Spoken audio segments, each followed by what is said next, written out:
अस्सलाम वालेकुम। अच्छा बेटा, आज हम अपने एटीपी लेक्चर 4 के साथ बेटा दोबारा हाजिर हैं। ठीक है। आ, कुछ एक आध क्वेश्चन हमारे बेटा रह गए थे एटीपी के, which is test for anions और कैटाइंस और एक्सपेरिमेंटल डिज़ाइन वाला क्वेश्चन बेटा, जो कि अक्सर बच्चों ने मुझसे रिक्वेस्ट की कि सर एक दो सवाल उसके भी हमें ज़रा सर समझा दें, उसके टिप्स एंड ट्रिक्स। तो आइए बेटा उसको डिस्कस करते हैं। ठीक है। सबसे पहले बेटा हम लोग डिस्कस कर लेते हैं टेस्ट फॉर एनाइंस और कैटायंस वाला सवाल। अच्छा, इसके लिए बेटा आपको मैं एक बात ये बताना चाहूँगा कि 2018 के बाद से ये वाला जो क्वेश्चन है ना, ये एग्जामिनर ने क्या किया है कि इसका पैटर्न चेंज कर दिया। ठीक है। यानी कि कभी किस पैटर्न से देता है, कभी किस पैटर्न से देता है बेटा। तो आपको इसकी मैक्सिमम प्रैक्टिस करनी पड़ेगी। ठीक है। मैं बच्चों को सजेस्ट करता हूं कि आप मिनिमम 5 to 6 ईयर्स के क्वेश्चन बेटा आप लाजमी खुद से सॉल्व किया करें। ठीक है। एक बात। दूसरी बात, ये वाला जो क्वेश्चन होता है, ये क्वेश्चन बेटा सॉल्व करने के लिए आपको एग्जामिनर पेपर में P4 के एंड में बेटा आपको एक चार्ट लगा के दे देता है। ठीक है। और उस चार्ट को देख देख के बेटा आप ये क्वेश्चन बेटा सॉल्व कर रहे होते हैं। वो चार्ट में आपको बेटा दिखा देता हूँ। इस तरह का टेबल आपको बेटा नजर आएगा पेपर में, ये वाला बेटा, ये आपको बेटा गिवन होता है। इसमें आपको एनाइंस के टेस्ट वगैरह, ठीक है, ये सारे बेटा एनाइन के टेस्ट हैं। ठीक है। उसकी बेटा ऑब्जर्वेशंस हैं, उसके रिजल्ट हैं। इसी तरह बेटा ये हमारे पास नीचे बेटा कैटाइंस के ये सारे टेस्ट हैं बेटा, ये सारे कैटाइंस हैं। सही है। और ये हमारे पास बेटा उसके टेस्ट हैं, और ये हमारे पास उन सब की बेटा ऑब्जर्वेशन है, या हमारे पास सबके बेटा रिजल्ट है। तो ये चार्ट, ये टेबल आपको पेपर में गिवन होता है। याद रखिएगा बेटा ये बात। P1 P2 के लिए आपको याद रखना पड़ता है, ये मजबूरी है। ठीक है, मजबूरी है बेटा। तो आपको जिस तरीके से लिखवाया गया है कॉपी में, वो थोड़ा आसान तरीके से लिखवाया जाता है। तो आप उसके बेटा अगर याद कर लें, याद कैसे करेंगे, लिख लिख के याद होगा। जो बच्चा जो बच्चा जबानी रट्टा लगाएगा उसको याद नहीं होगा। पहले बता रहा हूं आपको, इसको बेटा लिखना पड़ेगा। अगर आप लिखेंगे नहीं बेटा तो आपको ये चीजें याद बेटा नहीं होंगी। ठीक है। अच्छा जी, अब आते हैं क्वेश्चन पे। इसका क्वेश्चन बेटा कैसे आता है ये चेक करें जरा। मैंने आपसे कहा ना बेटा कि इसका जो बेटा क्वेश्चन होता है उसका पैटर्न बेटा चेंज होता हुआ आता है बेटा। अब जैसे फॉर एग्जांपल पहले हमारे पास ये क्वेश्चन बेटा इस तरीके से आता था, यानी कि 2017 तक ये क्वेश्चन हमारे पास बिल्कुल ऐसे ही आता था, ऐसी ऐसी टेबल बन के आता था बेटा। ठीक है। और इसमें बस बच्चे रट्टा लगा के जाते थे, आसानी हो जाती थी, तो बच्चों के पूरे पूरे मार्क्स आ जाते थे। अब एग्जामिनर ने क्या किया है, इसका पैटर्न चेंज कर दिया है। और आपको यहाँ पर बेटा वो देता था इंडिविजुअल कैटाइंस। ठीक है। आपको शुरू में देता था कैटाइन कैटाइन कैटाइन, और एंड में आपको फिर बेटा एक एनाइन दे देता। मतलब आपको आइंस अलग अलग करके दे देता। अब क्या करता है, अब पूरे पूरे कंपाउंड उठा उठा के आपको क्वेश्चन में डाल के दे देता है। पूरे पूरे कंपाउंड्स आपको दे देता है। आपको खुद से आइडेंटिफाई करना होता है कि उस कंपाउंड में कौन कौन से आयंस प्रेजेंट हैं, नंबर 1। एंड नंबर 2, उस आयन के लिए कौन सा टेस्ट हम लोग करेंगे, ये भी अब आपको बेटा याद होना चाहिए। तो एग्जामिनर ने थोड़ा सा बेटा चेंज कर दिया। इसी सिलसिले में बेटा एक क्वेश्चन है, ये क्वेश्चन नंबर 1, ये मैं आपके साथ बेटा डिस्कस करने जा रहा हूं। ठीक है।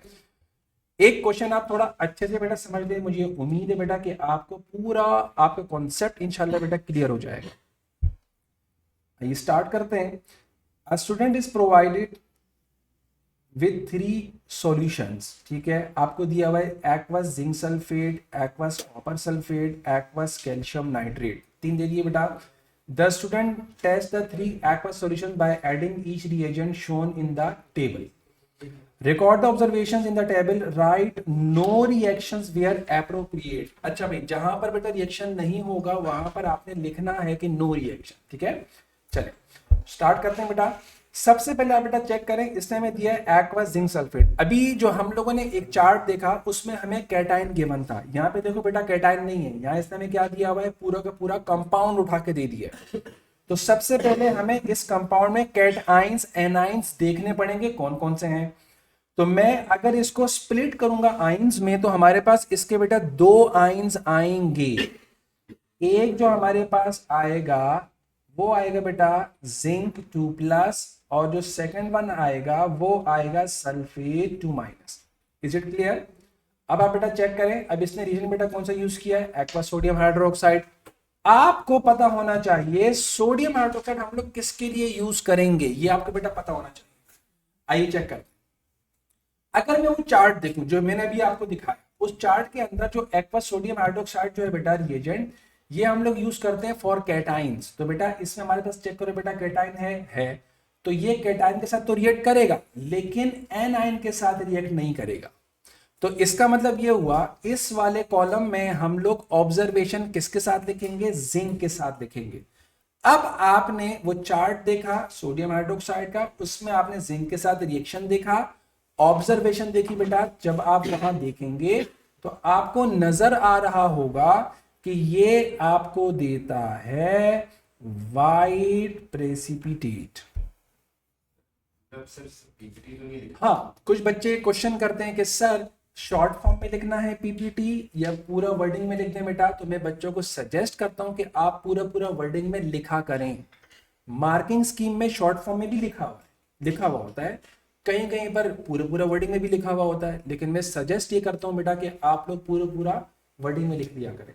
ठीक है, यहाँ हमारे पास टाइम की थोड़ी शॉर्टेज है बेटा, तो इसलिए मैं पीपीटी करके लिख रहा हूँ। ठीक है, चलिए आगे चलते हैं। अब नेक्स्ट है बेटा, इसमें देखें बेटा सोडियम हाइड्रोक्साइड यूज किया, लेकिन इसने एक्सिस में यूज किया। आपको पता होना चाहिए ना कि हम लोग एक रिएजेंट 2 दफा यूज करते हैं। नंबर 1 हम लोग उसको यूज करते हैं as a few drop. Few drop में क्यों यूज करते हैं बेटा, सिर्फ पीपीटी बता रहे होते हैं आ रहे हैं या नहीं आ रहे, और अगर आ रहे हैं तो किस कलर के आ रहे। एक्सेस में हम लोग क्यों यूज करते हैं बेटा, उस पीपीटी की सॉल्युबिलिटी बताते हैं। तो हमारे पास यहाँ पर बेटा क्या होगा कि जो व्हाइट पीपीटी है, अगर मैं बेटा वो चार्ट देखूं तो हमें उस चार्ट में नजर आएगा कि हमारे पास जो पीपीटी है वो बेटा सॉल्युबल है या इनसॉल्युबल है। बेटा मैं आपके साथ चार्ट बेटा दोबारा शेयर करने लगा हूँ ताकि आपको बात थोड़ी और अच्छे से बेटा समझ में आ जाए कि हमारे पास बेटा क्या चेक कीजिएगा जरा। ये देखें बेटा, ये हमारे पास जिंक है दिस वन, और ये हमारे पास बेटा सोडियम हाइड्रोक्साइड है। ठीक है, जिंक और ये सोडियम हाइड्रोक्साइड। बेटा पीपीटी हमें किस कलर के दे रहा है, व्हाइट। ठीक है, सॉल्यूबल इन एक्सिस। तो आपके जो व्हाइट प्रेसिपिटेट है बेटा वो एक्सिस में सॉल्यूबल है। तो हम लोग वहां पर बेटा वापस जाते हैं और हम लोग वहां पर बेटा वापस से क्या लिखेंगे कि जो व्हाइट पीपीटी है ना वो हमारे पास हो जाएंगे सॉल्यूबल। हम यहां पर लिखेंगे कि प्रेसिपिटेट सॉल्यूबल।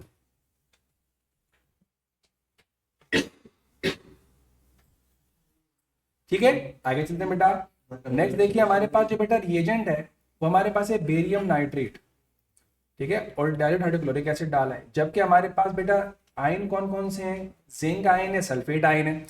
तो क्या ये वाला रिएजेंट इन पर कोई अफेक्ट करेगा, ये हमें अब देख ये हमें बेटा पता होना चाहिए। और हमें चार्ट गिवन है तो हम लोग उसमें बेटा देख सकते हैं। अच्छा जी, बेरियम नाइट्रेट, मेरी एक बात बेटा याद रखिएगा, मैंने आपको एक शॉर्टकट बताया था।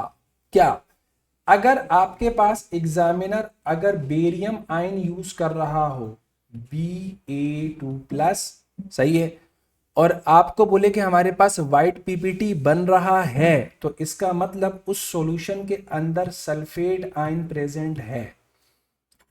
समझ में आई, या वाइस वर्सा कर दें इसको, वाइस वर्सा क्या कर सकता है, आपको बोलेगा कि हमारे पास सल्फेट आयन है और व्हाइट पीपीटी बन रहे हैं, तो बताइए कैट आयन कौन सा होगा, आप कहेंगे बेरियम 2+ होगा। समझ आ रही है बात, ठीक है। तो बेटा ये बात जरा याद रखिएगा। अब यहां पर हमारे पास ये जो बेरियम है बेटा, ये रिएक्ट करता है सल्फेट के साथ। क्या यहां पर सल्फेट है, तो इसका मतलब ये रिएक्ट करेगा बेटा इस एनाइन के साथ रिएक्ट करेगा, और हमारे पास प्रेसिपिटेट किस कलर के बनाएगा, व्हाइट प्रेसिपिटेट बनाएगा। बेटा हमें कैसे पता चला, हमने चार्ट देखकर बताया। आगे चलिए, aluminium and aqueous sodium hydroxide plus heat किया। ठीक है बेटा, मैं आपको दिखा देता हूं। ये जो बेटा टेस्ट है ये हमारे पास बेटा नाइट्रेट का टेस्ट है, मैं आपको दिखाता हूं बेटा। ये देखिए जरा, N9 का टेस्ट है हमारे पास, नाइट्रेट का बेटा चेक करें जरा। ये हमारे पास है बेटा नाइट्रेट, NO3 बेटा, ये रहा नाइट्रेट। ठीक है, इसका जो टेस्ट है ना, ये हमारे पास बेटा क्या है, add aqueous sodium hydroxide then aluminium foil and warm carefully, और कौन सी गैस रिलीज हो रही है बेटा, अमोनिया। मींस इन शॉर्ट आपको बेटा ये बताना चाह रहा हूं कि नाइट्रेट का जो टेस्ट है उसमें हम लोग सोडियम हाइड्रोक्साइड एल्यूमिनियम फॉयल डालकर हीट करते हैं, ठीक है। अब बेटा वापस चलता हूं, आप चेक कीजिएगा जरा उसको। हमारे पास अगर मैं, अब आप देखें बेटा, ये जो टेस्ट है ये नाइट्रेट का अभी हमने देखा, ठीक है। क्या हमारे पास आयंस में कोई नाइट्रेट प्रेजेंट है? नहीं है, नाइट्रेट तो कोई भी नहीं है, तो इसका मतलब ये इसके साथ रिएक्ट नहीं करेगा। तो हम यहां पर लिखेंगे no reaction.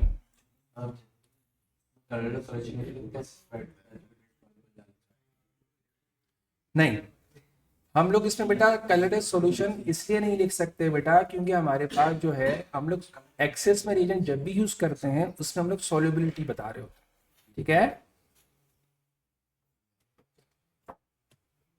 Aluminium plus aqueous sodium hydroxide then heat, ये नाइट्रेट का टेस्ट है। हमारे पास इसमें नाइट्रेट आयन प्रेजेंट नहीं है, तो इसका मतलब नो रिएक्शन हो जाएगा ना। अब इसको इसने इसके साथ ये करवाया, देखो पहले इसको रिएक्शन करवाया, फिर इसको करवा दिया, फिर इसको करवा दिया, अब इसको करवा दिया बेटा, ऐसे चलता है। आई होप कि आपको बेटा बात समझ आ गई होगी। चले बेटा आगे बढ़ते हैं हम लोग। नेक्स्ट है बेटा हमारे पास कॉपर सल्फेट, चेक करें जरा बेटा प्लीज। कॉपर सल्फेट में हमारे पास जो बेटा आयंस होंगे वो हमारे पास होंगे कॉपर 2+ SO4 2-। क्लियर?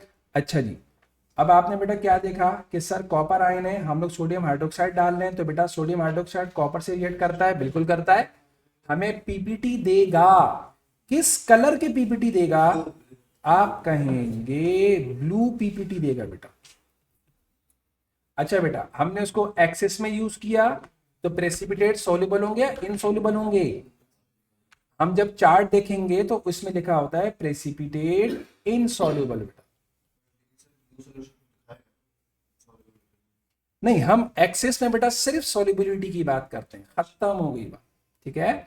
हाँ, अगर एक्सेस एक्वस अमोनिया होता तो फिर हम कहते हैं blue PPT soluble giving dark blue solutions, क्योंकि वो उसकी ऑब्जर्वेशन है, ठीक है। लेकिन रिएजेंट बेटा सोडियम हाइड्रोक्साइड यूज किया हुआ है ना, तो इसीलिए, ठीक है। चले आगे बढ़ते हैं। बेरियम नाइट्रेट इसने बेटा यूज किया, अगेन बेटा चेक करें, बेरियम है, इधर बेटा सल्फेट है। ये बेरियम इस सल्फेट से जब रिएक्ट करेगा तो क्या बनाएगा? Barium sulphate. तो मैं कह दूं व्हाइट पीपीटी बन जाएंगे, क्योंकि हमें बेरियम सल्फेट जो है वो हमें व्हाइट पीपीटी देता है, ठीक है बेटा।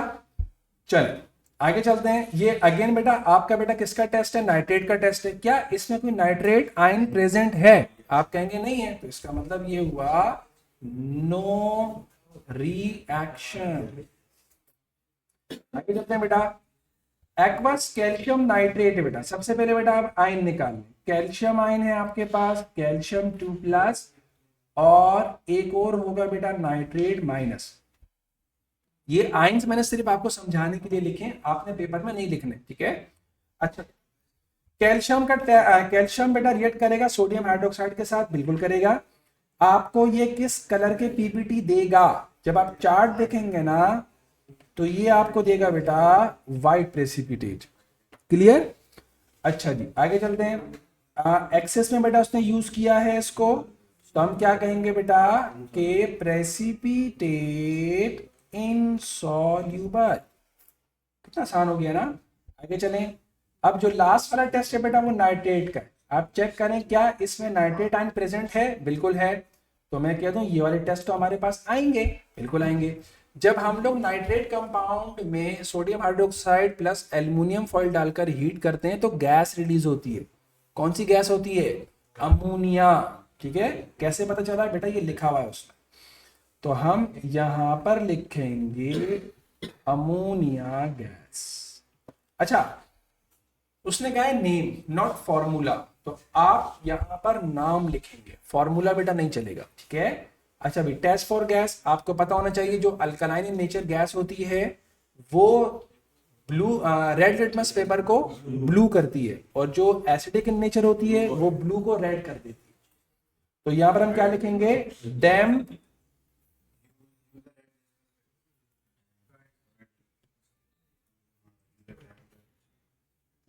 डैम रेड लिटमस पेपर इसको बेटा क्या कर देगा, ये कर देगी ब्लू, टाइम्स ब्लू। बेटा देखो कितना आसान है ना, 10 मार्क का क्वेश्चन था ये, 10 मार्क का बेटा, कितने मजे मजे में देखो सॉल्व हो गया। सही है। अच्छा बेटा, आई होप आपको बेटा बात समझ आ गई होगी। चले अब हम बढ़ते हैं अपने नेक्स्ट, क्योंकि अगर बिल्कुल ही सूखा सूखा होता है ना, ड्राई, तो उस पे गैस जो है ना वो अफेक्ट नहीं करता।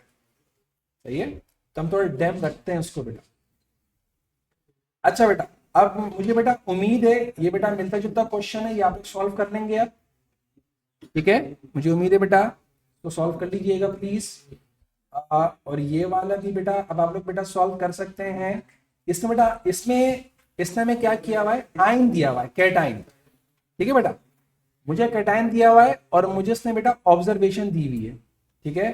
तो मुझे यहाँ पर रिएजेंट लिखना है, मींस सोडियम हाइड्रोक्साइड लिखूंगा या अमोनिया लिखूंगा, दोनों में से बेटा कोई एक मुझे यहाँ पे बेटा लिखना पड़ेगा। इसने देखो पैटर्न देखो चेंज कर दिया, क्वेश्चन वही है लेकिन देखो बेटा पैटर्न चेंज कर दिया इसने। तो यहाँ पर अब हम लोग देखो क्या लिखेंगे, हम यहाँ लिखेंगे add, very good, aqueous sodium hydroxide लिखेंगे बेटा रिएजेंट में बेटा, ठीक हो गया। क्या लिखा है, white precipitate soluble in excess, नहीं आपको सर रिएजेंट का नाम लिखना है, आपने लिख दिया ऐड सोडियम हाइड्रोक्साइड, ठीक है, ऑब्जर्वेशन उसने खुद ही लिख दी है। चलें बेटा सेकंड वन पर आते हैं। सेकंड वन में बेटा चेक करें, इसने आपको दिया हुआ है acidify with dilute nitric acid then add aqueous silver nitrate, chloride ion दिया हुआ है बेटा। हाँ भाई, क्लोराइड के जो प्रेसिपिटेट का जो कलर होता है बेटा आपको याद होना चाहिए, क्लोराइड का व्हाइट होता है, ब्रोमाइड का क्रीम होगा, आयोडाइड का येलो होगा। तो यहाँ हम लोग बेटा क्या लिखेंगे, व्हाइट प्रेसिपिटेट, ठीक हो गया। अच्छा जी, नेक्स्ट चलें बेटा, आपसे कह रहा है ऐड एक्वस अमोनिया, ठीक है, लाइट ब्लू प्रेसिपिटेट आपको दे रहा है, तो बताइए मुझे आयन कौन सा प्रेजेंट होगा, कॉपर होगा, Cu2+, इतना आसान हो गया ना। अभी चलें सल्फेट। अच्छा सल्फेट का बेटा आपको टेस्ट भी लिखना है, आपको बेटा ऑब्जर्वेशन भी लिखनी है, दोनों लिखनी है, ठीक है। आपको चार्ट गिवन है, उस सल्फेट में बेटा अगर आप देखेंगे तो आपको वहां बेटा नजर आएगा कि सल्फेट के लिए बेटा एक बात याद रखिएगा, कौन सा कंपाउंड यूज करते हैं, बेरियम। क्यों, क्योंकि बेरियम ही रिएक्ट करता है सल्फेट के साथ और व्हाइट पीपीटी देता है, ठीक है। तो सबसे पहले हम लोग इसको बेटा एसिडिफाई करते हैं, हम इसमें एसिड डालते हैं, yes,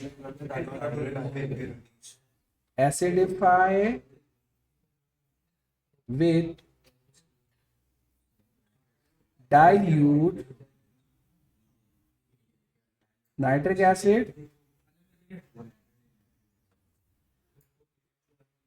then add aqueous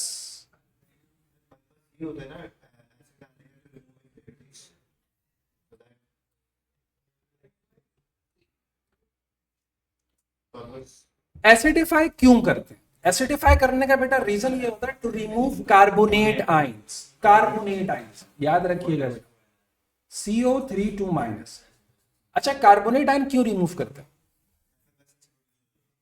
effervescence तो होगी, इसका बेटा मेन रीजन ये होता है because all carbonate compounds are water insoluble, ये हर एक के साथ आपको व्हाइट पीपीटी दे देगा, तो आपका टेस्ट खराब हो जाएगा। समझ में आ गई, all carbonate compounds are water insoluble except group 1, ठीक है बेटा।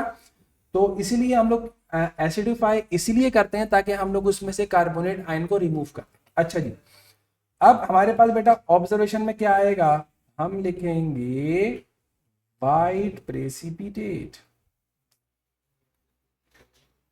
आई होप आपको बेटे बात समझ में आ गई होगी, ठीक है। अच्छा जी, आगे बढ़ते हैं। अच्छा बेटा एक सवाल बेटा ये वाला आता है पेपर में, एक्सपेरिमेंटल डिजाइन वाला, ठीक है। इसके लिए बच्चे थोड़े से ना परेशान हो जाते हैं, बच्चे कहते हैं कि सर समझ में नहीं आ रहा, इसमें हम सर क्या लिखें, कुछ समझ नहीं आ रहा। तो बेटा बहुत आसान होता है, ठीक है। आपने इसको बेटा सॉल्व कैसे करना है मैं आपको बेटा बताता हूँ। ये देखें, आपने आपने इसमें इस सवाल को बेटा, जब भी इस तरह का बेटा सवाल आए, सबसे पहले तो बेटा आप इसको 2-3 दफा केयरफुली रीड करें, आप इसको पढ़ें सुकून के साथ, ठीक है बेटा, ताकि आपको थोड़ा सा अंडरस्टैंड हो कि यार इस सवाल में कह क्या रहा है और एग्जामिनर हमसे बेटा आइडेंटिफाई प्लानिंग क्या करवाना चाह रहा है। पहली बात। दूसरी बात बेटा, इसने यहाँ पर बेटा एक सेंटेंस लिखा हुआ होता है, अक्सर बच्चे इसको इग्नोर करते हैं। ये सेंटेंस है बेटा, ये वाला। इसमें क्या लिखा हुआ है, you may draw a diagram to help answer the question. ये बेटा बड़े काम की बात है। आपकी जो कमी बेशी लिखने में रह जाती है ना, वो डायग्राम पूरी कर देती है। तो ये एग्जामिनर ने आपको एक एडवांटेज दिया हुआ है, ठीक है। आप बेशक आप टू द पॉइंट लिखा करें, लेकिन बेटा मेरी सजेशन है आपको कि आप डायग्राम बना दिया करें। भाई डायग्राम अगर आपकी अच्छी नहीं बनेगी तो एग्जामिनर कैंसिल कर देगा ना। ज्यादा से ज्यादा आपको आपके जो मार्क्स होंगे उनको माइनस में तो नहीं जाने देगा। समझ में आ गई। तो उसने बोला यू मे यानी कि आपकी मर्जी है, ठीक है। चाहे तो बनाए, अगर बना दी तो अच्छी बात है, मार्क्स मिल जाएंगे, नहीं बनाए तो मार्क्स नहीं कटेंगे। समझ आ गई बेटा। लेकिन मैं बच्चों को सजेस्ट करता हूं कि आप बना दे, ठीक है भाई, कोई बात नहीं। भले चाइना के ऑपरेटर्स बनेंगे कोई बात नहीं, लेकिन बनाओ, ठीक है। चलें बेटा इसको सॉल्व करते हैं। आपसे कह रहा है कि the reaction between metal and dilute sulphuric acid is exothermic, ठीक है। आपसे कह रहा है plan an experiment to determine which metal magnesium और zinc releases more thermal energy per grams, ठीक है, पर ग्राम्स। और आपसे कह रहे हैं कि reacting with excess dilute sulphuric acid. अच्छा, एक्सेस बेटा वर्ड यूज इसलिए किया जाता है ताकि वो सारा का सारा रिएक्ट कर जाए, ठीक है। अच्छा, अब कह रहा है your plan should include the apparatus needed, the method to use the and the measurement to take, how the measurements are use to determine which metal releases more thermal energy. हाँ भाई, तो दो मेटल्स हैं, आपको बेटा ये देखना है कि कौन ज्यादा एनर्जी रिलीज करेगा। दोनों का रिएक्शन एक्सोथर्मिक है बेटा। तो अब आपके जहन में क्या आ रहा हो कि भाई हम लोग इसको प्लान कैसे करें बेटा। सबसे पहली बात तो ये, भाई मैं कह दूं कि मैं 2 बीकर ले लेता हूं, सेपरेट 2 बीकर लिए, उन बीकर में मैं दोनों मेटल्स को अलग अलग डालूंगा, ठीक है, इक्वल मास, और मैं दोनों में एसिड डाल दूंगा बेटा, इक्वल वॉल्यूम। एसिड डाला, एसिड डाल देने के बाद बेटा मैं उनका टेम्परेचर चेंज मैं मेजर करूंगा with the help of thermometer, ठीक है। जिस मेटल का मास जल्दी कंज्यूम हो जाएगा, मैं कह दूं वो फास्ट रिएक्ट करेगा, फास्ट रिएक्शन होगा ना बेटा उसका। और जिस मेटल का मास बेटा थोड़ा रह जाएगा, इसका मतलब उसने स्लो रिएक्ट किया, उसमें हमारे पास लेस एनर्जी रिलीज होगी बेटा। समझ आ गई। तो अब हमें इसको लिखना है। यस, क्या कह रहे हो।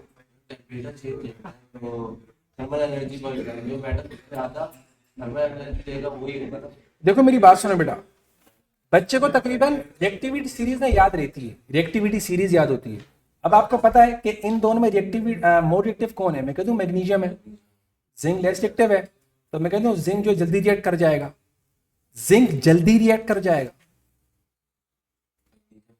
मैग्नीशियम, हाँ सॉरी, मैग्नीशियम जल्दी रिएक्ट कर जाएगा। जब मैग्नीशियम जल्दी रिएक्ट कर जाएगा तो मैं कह दूं उसका मास जल्दी कंज्यूम हो जाएगा।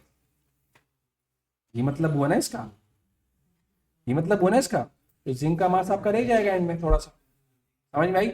हमें इन्हीं को मेजर करना है, सिंपल, ठीक है। चले इसको लिखेंगे कैसे बेटा। पहले आप हेडिंग डाल दें अपरेटस।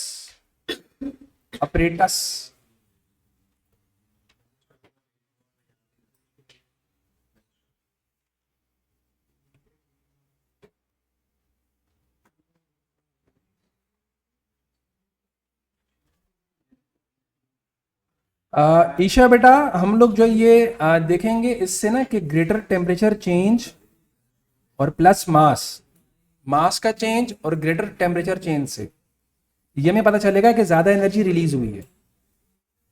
क्लियर? अच्छा भाई, ऑपरेटर्स की बेटा बात करते हैं। इसमें हमारे पास ऑपरेटर्स बेटा कौन कौन से यूज होंगे? मैं कह दूं, measuring cylinder,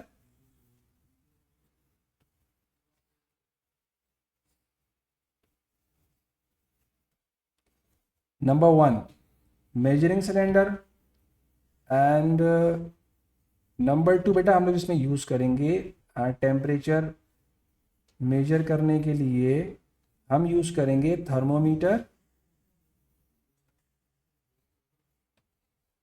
and number three हम जो यूज करेंगे बेटा वेइंग बैलेंस यूज करेंगे, वेइंग बैलेंस।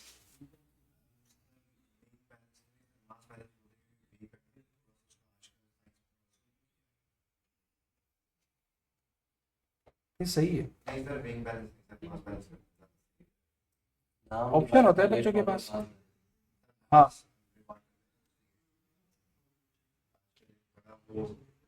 ट्रेंड चल रहा है। वेरी वेरी इस्तेमाल करना चाहिए। अच्छा जी, और नंबर फोर हो गया।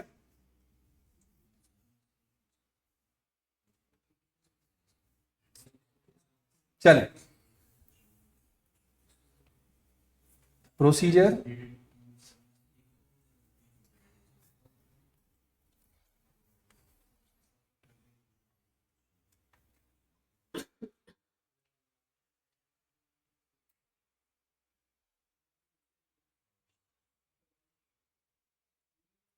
We will measure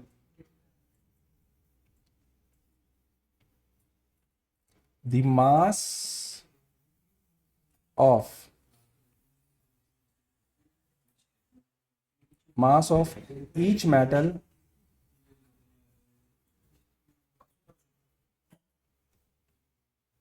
separately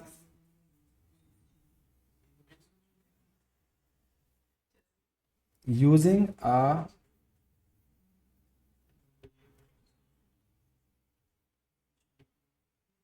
mass balance. Number two,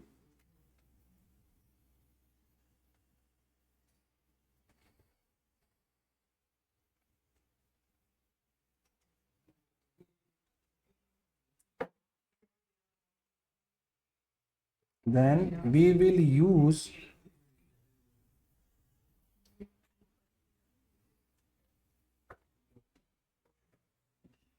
the same mass, sorry, the same volume होगा ना, then we will use the same volume of acid,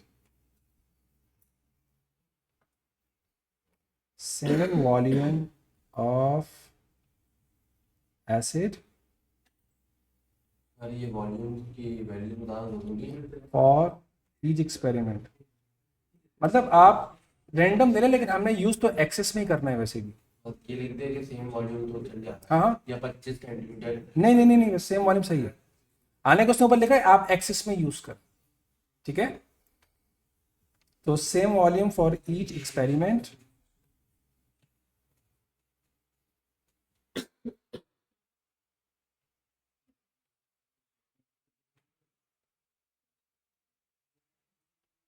same volume for each experiment,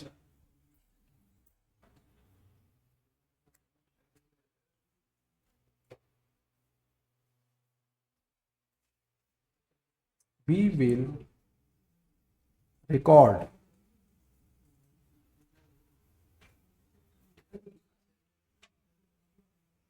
the initial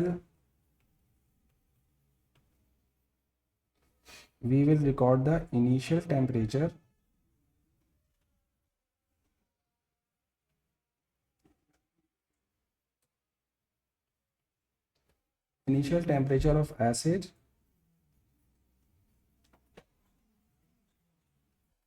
and also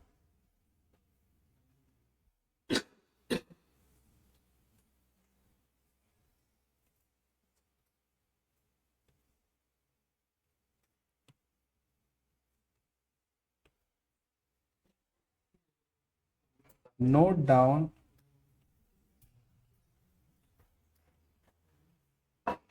temperature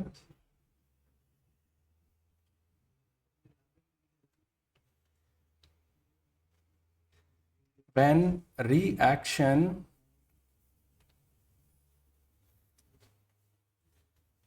is completed.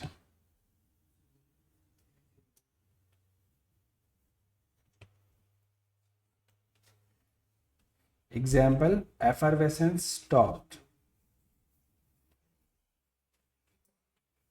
एफर्वेसेंस मैंने बताया था दो तरह की gases के लिए यूज करते हैं बेटा, एंड और कौन सी थी, hydrogen.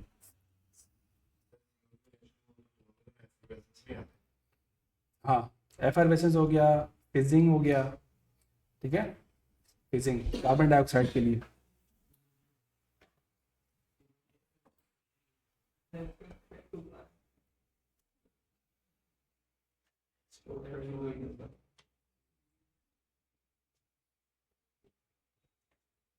greater temperature change,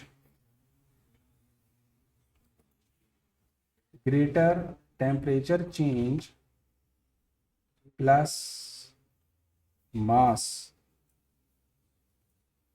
used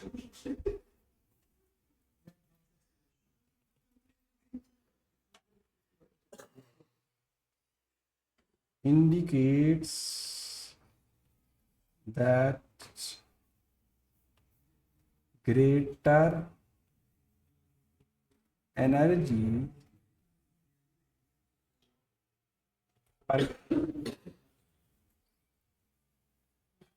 ठीक हो गया। अच्छा जी, हमने अपनी बात जो है थोड़ी शॉर्टकट तरीके से बेटा समझा दिए। इसकी डायग्राम अगर बना लेंगे तो ज़्यादा अच्छा है, ठीक है। मैंने आपसे कहा ना कि डायग्राम जो बेटा आप बना लिया करें। जैसे फॉर एग्जांपल अगर मैं इसकी डायग्राम बनाऊं तो हम लोग बेटा एक बीकर बना लें, कंक्लूजन करनी होती है, क्या करनी होती है, ये रिजल्ट बताने में नहीं बता रहे, रिजल्ट बताने होते। हमने बता तो दिया। पार्ट 4 में देखो हमने क्या लिखा हुआ है। ये तो लिखना होता है मैग्नीशियम ज़्यादा करेगा। नहीं, हमने वो मेजरमेंट नहीं की, समझ में आ गई, ठीक है।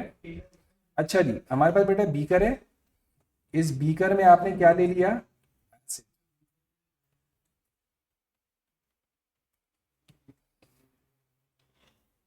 आपने इसमें एसिड लिया है, ठीक है। और जो आपके पास बेटा मैग्नीशियम है या जिंक है बेटा, उसको मैं इस तरीके से बना रहा हूँ।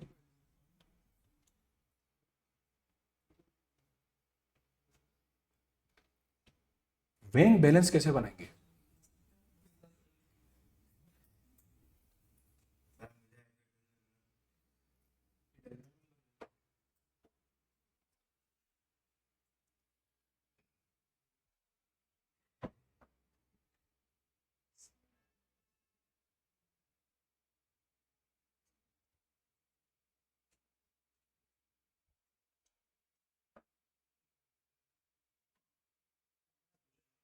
सही है, एक होल सर्कल। गोल सर्किल,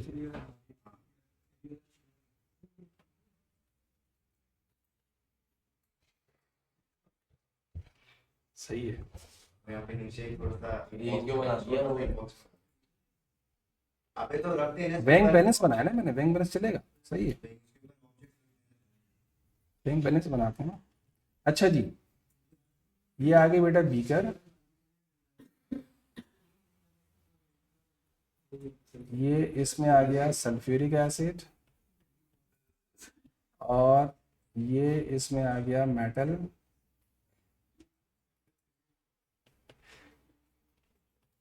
मेटल पाउडर, और थर्मामीटर भी तो बनाना है, ठीक है। सर थर्मोमीटर को ग्लास स्टैंड देखिए अगर आप हीट करते हैं ना तो आप उसको हैंग कर दें, थोड़ा सा सर ग्लास स्टैंड इसको हैंग करने और नहीं वो सही है, मैं वो नहीं कह रहा, लेकिन अगर आप इसको हीट करेंगे ना तो फिर आप थर्मोमीटर को हैंग कर दें, और अगर आप हीट नहीं करें तो आप अंदर रख दें, ये फर्क नहीं पड़ता। ठीक है, तो हम लोग इसको ऐसे कर देते हैं, लाइक दिस। क्लैंप बनाने की ज़रूरत ही नहीं है।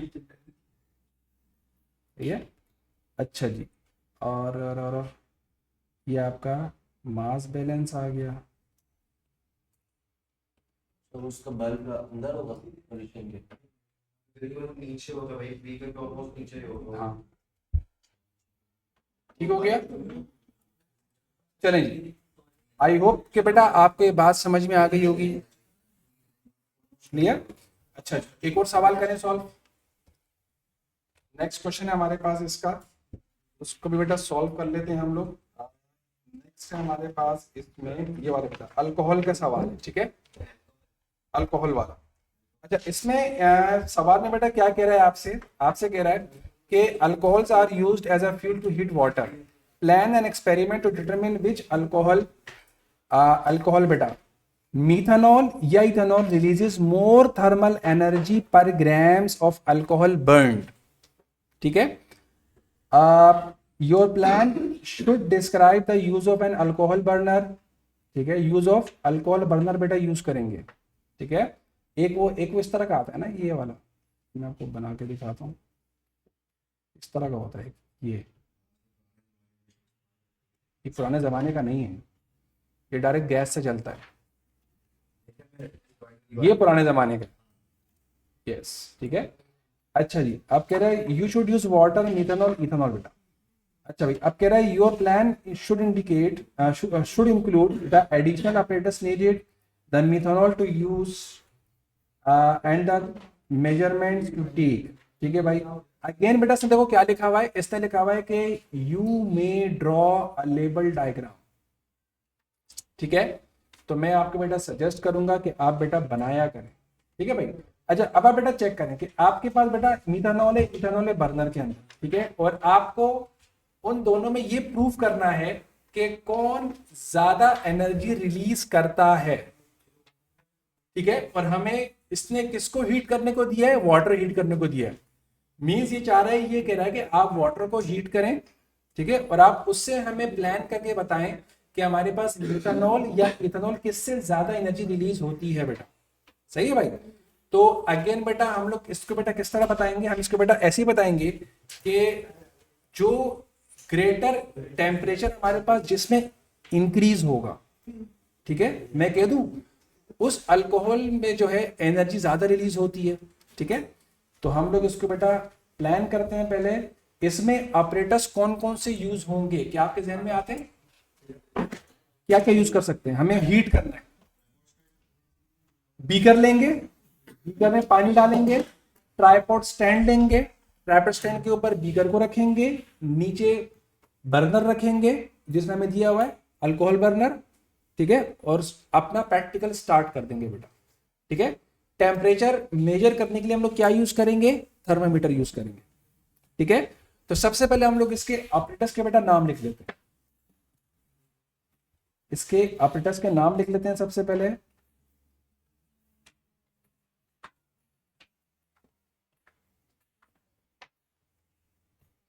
नंबर 1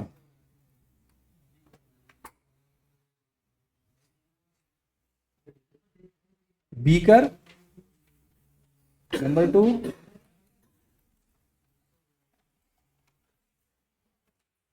ट्राइपॉड स्टैंड, हम ये ले लेंगे। ठीक है, ट्राइपॉड स्टैंड ले लेंगे बेटा। और नंबर 3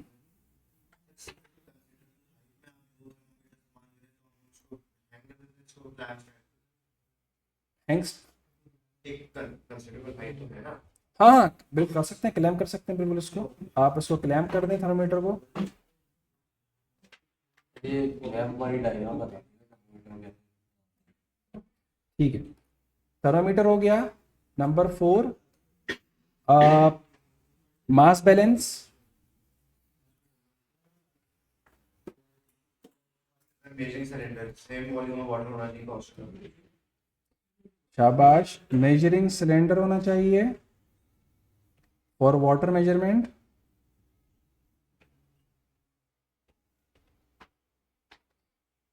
वेरी गुड। और इसके अलावा Same volume of the alcohol. वो तो हम लेंगे ना, रिजल्ट वगैरह जो उसने बता दिया ना कि आपके पास ये होने चाहिए, वो तो हमारे पास हैं। उसके अलावा बस ये हमने लिख दिया, ये हमें चाहिए सामान। ठीक है, चलें बेटा स्टार्ट करते हैं इसको। इसको अब हम लिखेंगे कैसे? आई थिंक बेटा ये 2025 का है, मई जून, देख लीजिएगा, या अक्टूबर नवंबर 2025 का है। अच्छा जी, स्टार्ट करते हैं procedure.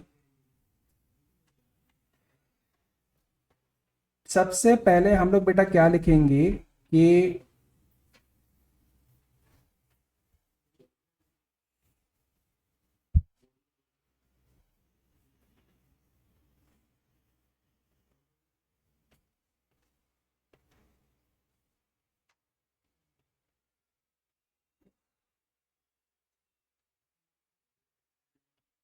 heat the same volume of water in beaker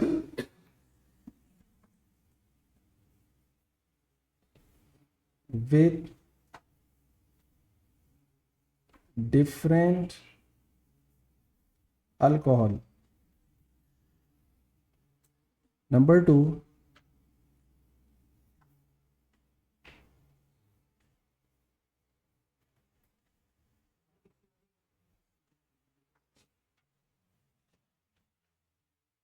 record the initial and final temperature of water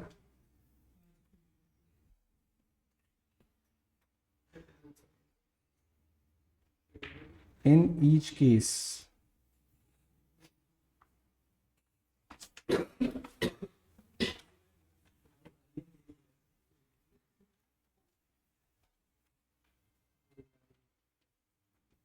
With the help of thermometer.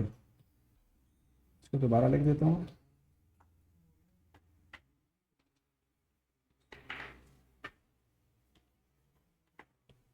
With the help of thermometer. तो 1 ग्राम हम लोग दोनों अल्कोहल को मान सकते हैं। 1 ग्राम से पता चल जाएगा पर ग्राम के कितना कम कितना टेम्परेचर यूज हो रहा है। हाँ बिल्कुल ऐसा ही है।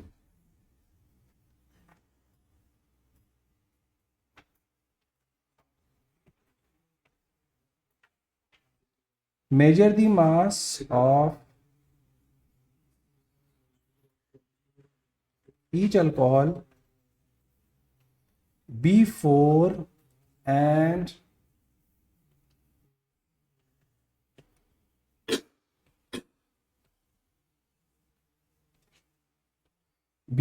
after experiment.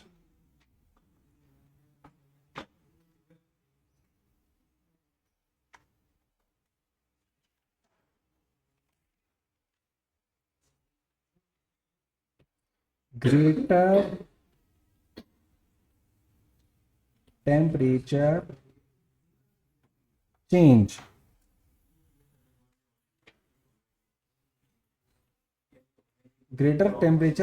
per gram indicates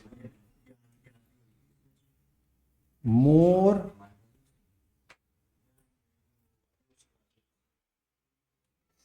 thermal energy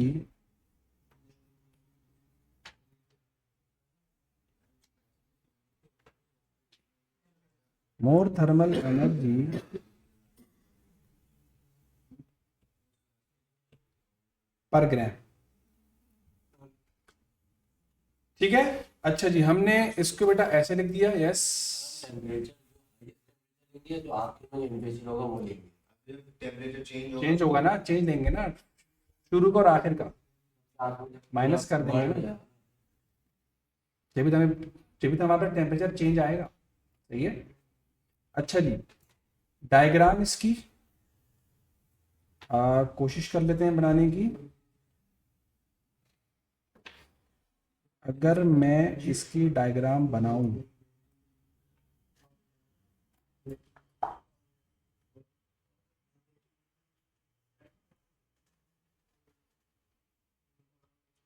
ये बीकर है,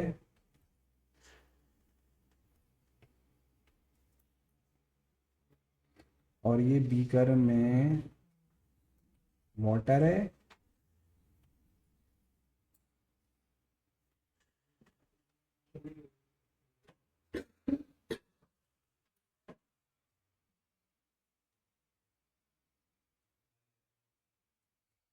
ये हमारे पास ट्राइपॉड स्टैंड,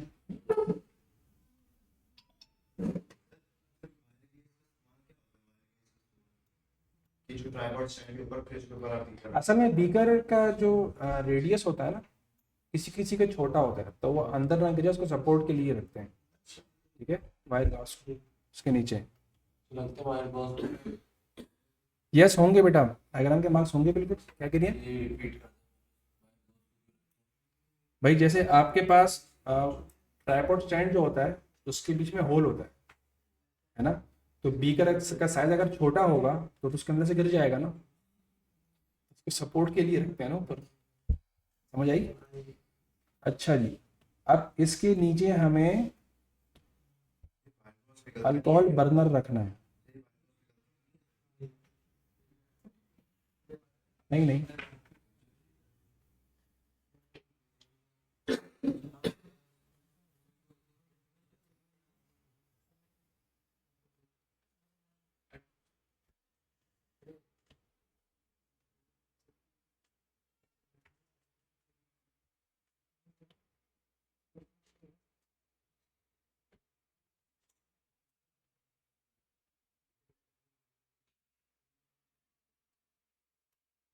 ये आपने बना दिया अल्कोहल बर्नर।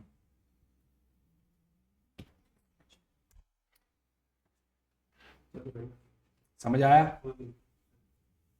कॉन्सेप्ट क्लियर हुआ? ठीक है, एक सवाल और कर लें। मीटर लगाया नहीं थर्मोमीटर थर्मोमीटर,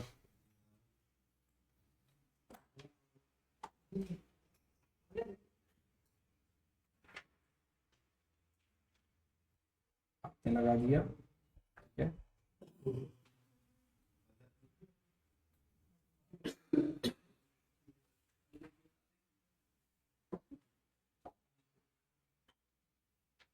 ये आपके पास ना एक स्टैंड होता है, रिटॉर्ट स्टैंड जिसे कहते हैं।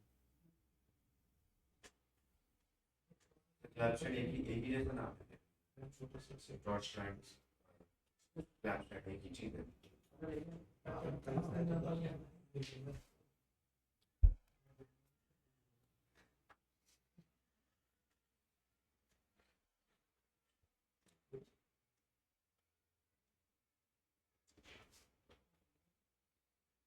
ठीक हो गया? यस, लेबल नहीं किया मैंने, ओहो, मैं इसको बेटा लेबल कर देता हूँ। रिटॉर्ट स्टैंड,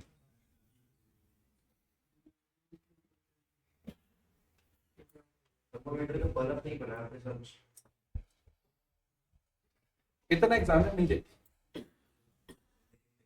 बस आपने बस लेबल कर देना, बस बहुत है बेटा। ठीक है, उसको पता है डायग्राम चाइना की है, चलेगी, कोई बात नहीं। समझ आई? अच्छा जी, पेज 21 वाला लगा 21 वाला कौन सा? वापस रिपीट कौन सा? इसके बाद में ये वाला कॉपर सल्फेट वाला करा दूं? अरे ये तो तुम्हारा जो है सॉल्ट प्रिपरेशन आपने पढ़ी थी बेटा, ये देखिए जरा, आपने सॉल्ट प्रिपरेशन पढ़ी थी ना, salt preparation.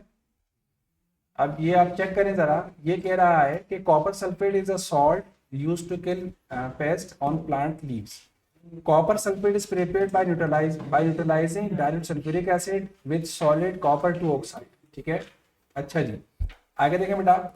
Plan an experiment to prepare pure dry crystals of copper to sulfate. Your plan should include the use of common laboratory apparatus, dilute sulfuric acid, solid copper to oxide. No other chemical should be used. अच्छा भाई, आपको मैंने बेटा एक बात ये बताई थी कि आप जब सॉल्ट जब बनाते हो जिसमें आपके पास बेटा क्रिस्टल्स फॉर्म होते हैं और आपके पास एक बेस इनसॉल्युबल होता है, तो मैंने आपसे क्या कहा था, आप हमेशा एसिड के अंदर बेस को एक्सिस में यूज करेंगे। बेस, इनसॉल्युबल बेस हमेशा एक्सिस में यूज होगा। आपने एसिड में बेस डाला एक्सिस में, उसके बाद आप क्या करेंगे, फिल्ट्रेशन करेंगे। फिल्ट्रेशन करेंगे, फिल्ट्रेशन करने के बाद क्या करेंगे, उसको हीट कर देंगे। क्रिस्टल्स आ गए आपके पास, इसमें कोई रॉकेट साइंस तो नहीं थी। कर लेंगे, कर लेंगे, ठीक है। अच्छा जी, तो मेरा ख्याल है फिर हम लोग आज ये तक रखें, ठीक है। आपका एटीपी कंप्लीट हो गया, सही है बच्चों लोग। तो इंशाल्लाह बेटा मजीद लेक्चर बेटा मैं यूट्यूब पे डालता रहूंगा, ठीक है, देख लीजिएगा। कोई भी अगर आपको बेटा क्वेरी हो तो फिर बेटा क्या कह रहे हो? कैसे हैं?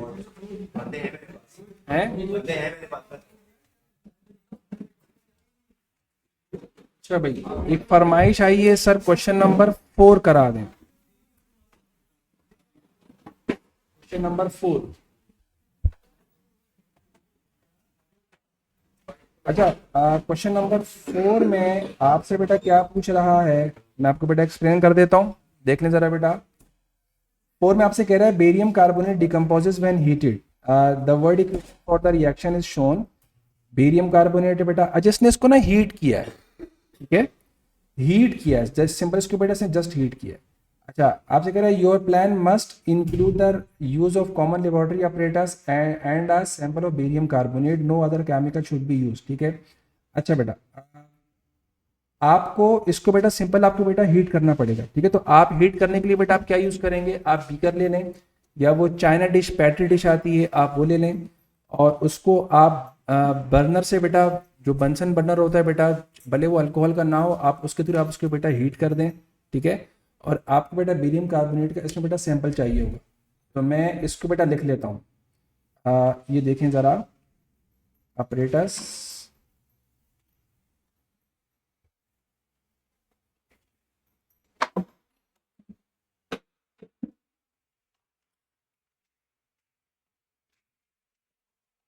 अपरेटस मैं लिख लेता हूँ बेटा।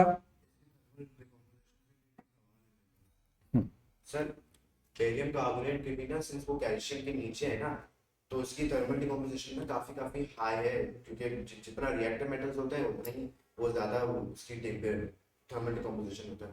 तो सर हम लोग बंसन बर्नर को हम लोग क्या ब्लू फ्लेम में कन्वर्ट कर दें कि इसका ज्यादा डिकम्पोज करने की? देखिए जरूरत नहीं है, अगर एग्जामिनर बोले तो करो, वरना नीट नहीं है बेटा। सर क्योंकि ऑरेंज फ्लेम में तो वो कुछ नहीं होगा, वो तो नहीं डिकम्पोज होगा, ब्लू फ्लेम में ही होगा मोस्ट लाइकली, ऐसे ही है ना सर? यस बिल्कुल, आपको स्ट्रॉन्ग हीट देनी पड़ती है ना बेटा। चुप जाती है। ठीक।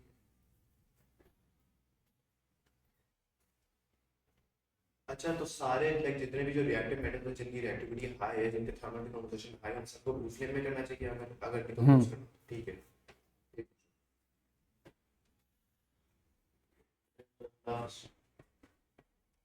सर और इसमें हमारे पास आएगा एक मिनट बेटा, एक और भी आएगा, वेंग बैलेंस।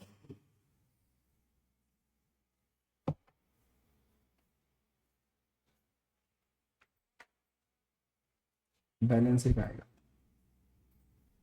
वेंग बैलेंस, ठीक है। अच्छा जी, लिखेंगे कैसे इसको, मैं आपको समझा देता हूँ। सबसे पहले हम लोग जो है बेटा, जो हमारे पास सैंपल है ना, हम उसको बेटा हीट करेंगे, ठीक है। सॉरी, पहले उसको मेजर करेंगे उसका मास, कि उसका मास कितना है। उसके बाद हम उसको फिर हीट करेंगे। हीट करने के बाद जाहिर सी बात है उसको इतना हीट करेंगे कि उसका जो मास होना चाहिए वो हमारे पास डिक्रीज नहीं होना चाहिए, मतलब उसका मास हीट करने पर भी कांस्टेंट रहे। इसका मतलब ये हुआ कि वो सारा का सारा डिकम्पोज हो चुका है।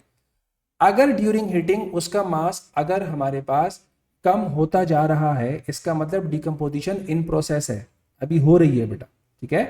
तो हम उसको इतना हीट करेंगे ताकि वो कांस्टेंट मास तक आ जाए, उसके बाद फिर हम लोग जो है उसको रिपीट करेंगे बेटा उसकी हीटिंग को, और उसके बाद फिर हम लोग शुरू का मास और हम लोग फिर बेटा एंड का मास ले लेंगे उसके लिए। ठीक है, मैं इसको लिख देता हूँ। हम इसको लिखेंगे कैसे कि before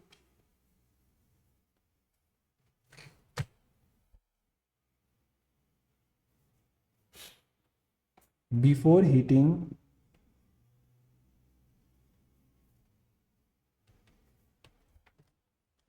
measure the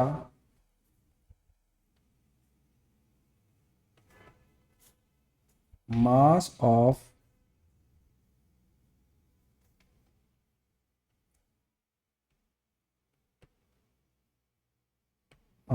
the carbonate and beaker separately बेटा। ठीक है, पहले दोनों का अलग अलग मास मेजर करेंगे, बीकर का भी और कार्बोनेट का भी। ठीक है, ताकि हमें पता चल जाए कि इसमें बीकर का मास कितना है, कार्बोनेट का मास कितना है। फिर हम उसको बीकर में डाल देंगे। Number 2,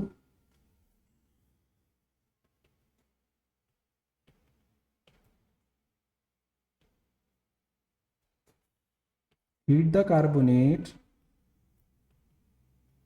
into the beaker.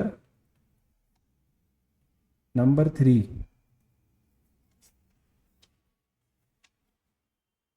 after heating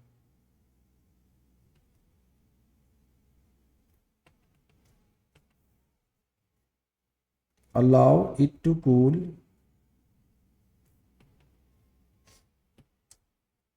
and then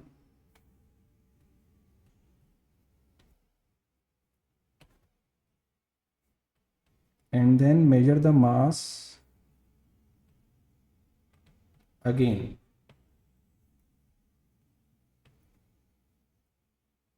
Number 4,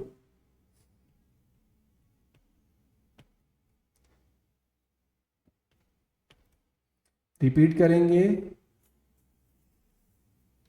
repeat the heating and weighing process until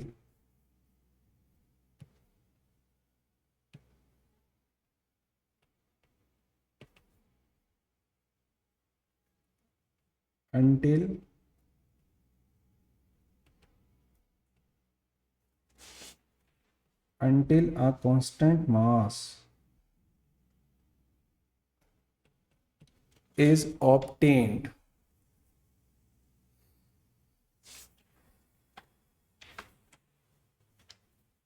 Until a constant mass is obtained.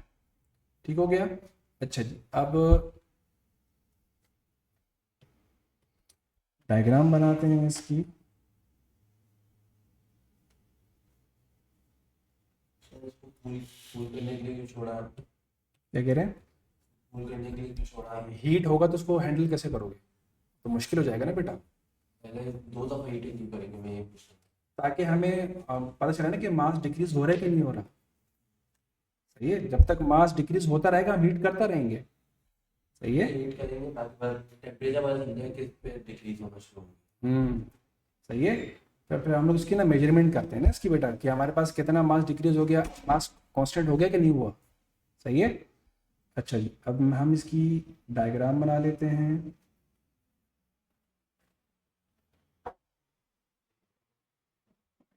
like this।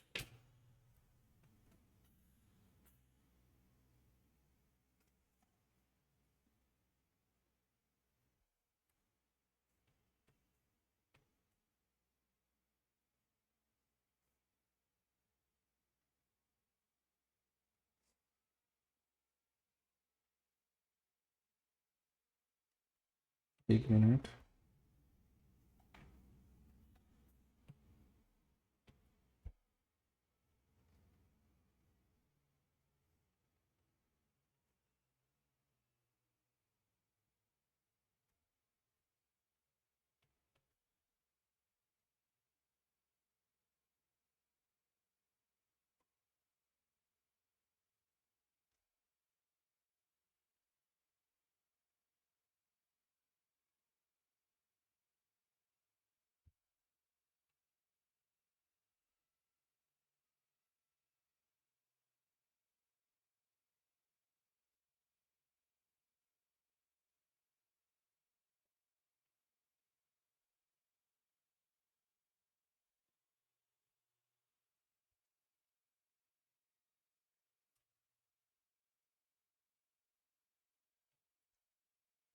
ये बन गया हमारे पास, ठीक है।